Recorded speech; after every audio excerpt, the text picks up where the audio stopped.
Okay, today I'm going to be going over the snare drum. I'm going to go over snare drum setup, stance, grip, and playing area, 2 different strokes I'm going to demonstrate, and then a solo as well. So, to talk about setup, snare drums sit on a snare stand that's metallic, and you basically can adjust the base of it to however tall you need the stand, and you can also like screw and unscrew kind of the arms that will collapse around the drum to keep it in place. And if you lift the drum up by itself and the stand comes with it, then you know it's tight enough to hold the drum while the kid is playing. So you want to make sure it's tight on the drum and that it's flat on the floor, and you can also adjust how your drum is sitting on the stand. So if you want them to play like very flat, then you can make it flatter. If you want it more like tilted towards them, they can play more on a tilted surface. So that will work as well.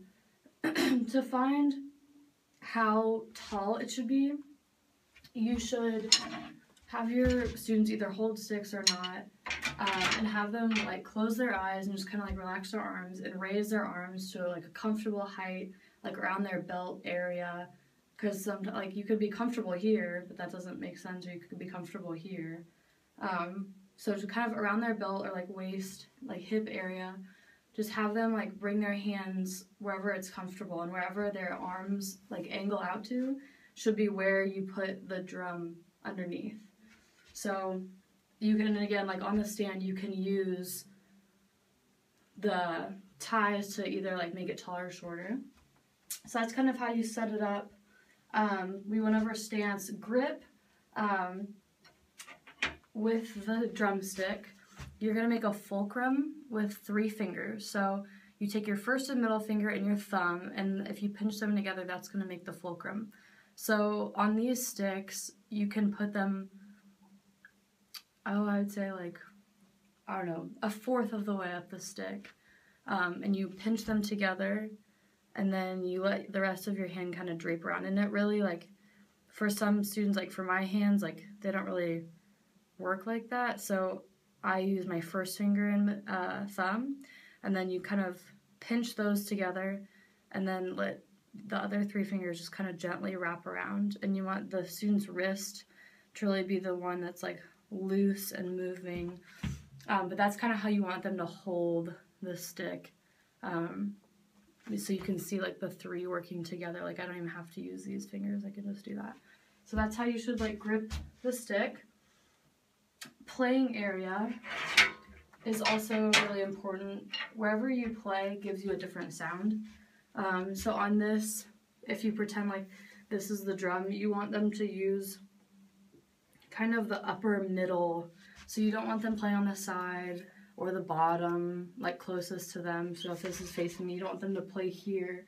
You want them to play like in this top area here. So if I'm playing, you know, I'm not going to play that here or on the sides. I'm going to play like in this area here. And that'll give like the best sound. If you're going to play really forte, you want to play there or even closer to the middle. And if you're playing piano or softer, you want to play closer to the top, and that will give you more control if you're trying to play piano. So that's kind of the playing area. I'm going to show you the 2 strokes that I talked about. The 2 strokes I chose, I'm going to play for you the single stroke 4. And this one I kind of think about as like a triplet with another extra kind of on the end. So really slow down and be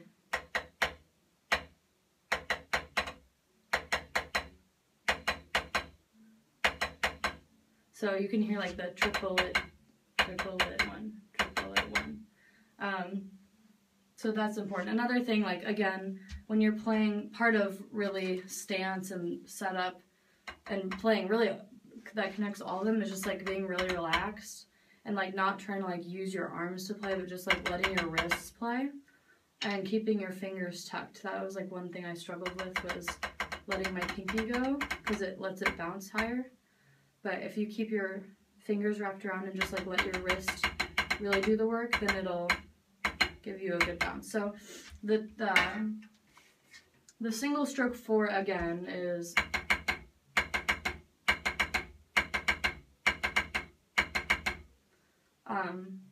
so that's one of the ones I picked. Another one was the single paradiddle. This one's kind of like skipping in a way that I think of it. So on the sheet goes right, left, right, right. Right, left, right, right. Left, right, left, left. So you're kind of like, it's kind of like a flam that you're skipping, but then you add 2. So it's, you know, right, left, right, right. Right, left, right, right. Or, you know, right, left, right, right. Right, left, right, right. Left, right, left, left. So those are two strokes that you can teach. Those are the 2 out of the whole sheet that I picked. Some of them are more challenging when you start doing rolls because that's a lot more controlled. These you can like literally just play out. So I think that's easier. Also, another thing on the single paradiddle was that it wants you to like accent the first. So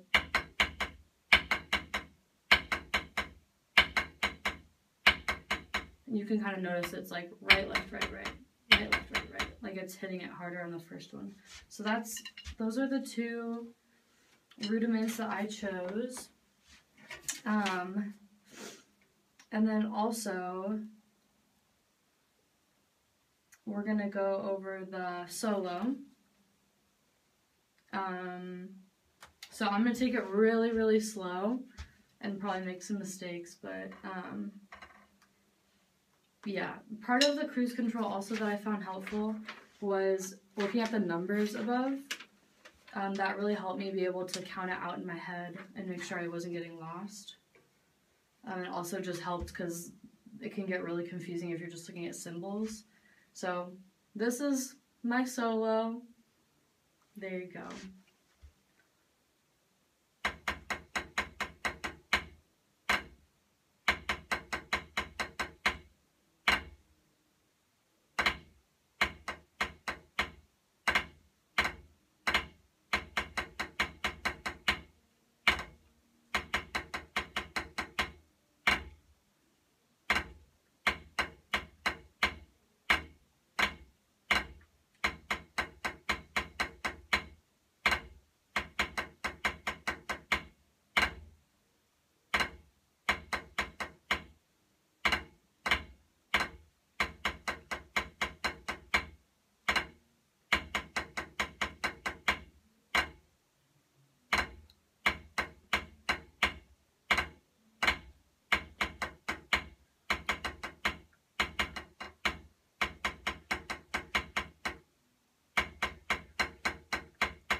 Okay, 1, 2, 3, 4. This is the 4th line. I'm starting it over.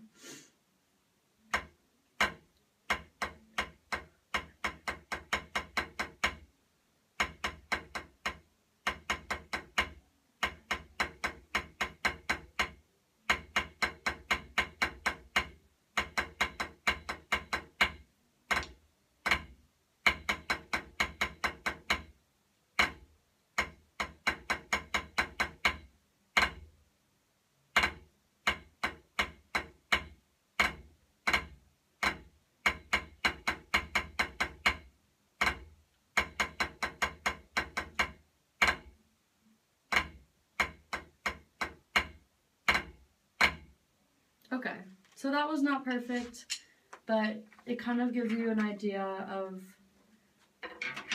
starting like with the right hand and doing 9, you know, 1, 2, 3, 4, 5, 6, 7, 8, 9 flam.